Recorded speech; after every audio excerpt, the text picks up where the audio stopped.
एक समय की बात है। अर्बुद शिखर नामक पर्वत की गुफा में दुर्दांत नाम का एक शेर रहता था।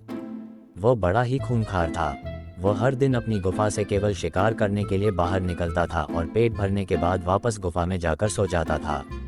एक दिन न जाने कहां से उसकी गुफा में एक चूहा आ गया और वह भी वहीं एक बिल बनाकर रहने लगा।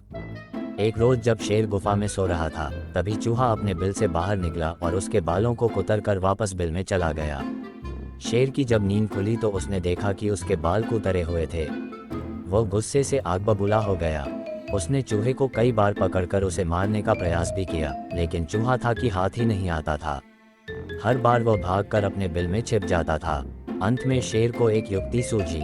उसने सोचा कि क्यों न चूहे को मारने के लिए इसका परम शत्रु लाया जाए। वो जंगल गया और बहला फुसलाकर एक बिल्ली को अपनी गुफा में लेकर आया। इसके बाद से जब भी शेर सोता या आराम करता था, बिल्ली पहरेदार की तरह शेर की निगरानी करती थी। वहीं शेर भी हर दिन बिल्ली के खाने के लिए ताजे ताजे मांस लाता था। इससे वो बिल्ली कुछ ही दिनों में बहुत मोटी ताजी हो गई थी। दूसरी तरफ बिल्ली की डर की वजह से चूहा अपने बिल में ही दुबका रहता था। वो खाने पीने के लिए भी बिल से बाहर नहीं निकलता था। इस वजह से वह काफी कमजोर भी हो गया था। एक दिन भूख प्यास से व्याकुल होकर चूहा अपने बिल से बाहर निकला। उसने देखा कि शेर अपनी गुफा में आराम फरमा रहा था और बिल्ली ताजे ताजे मांस खा रही थी। लेकिन बिल्ली भी बहुत चालाक थी।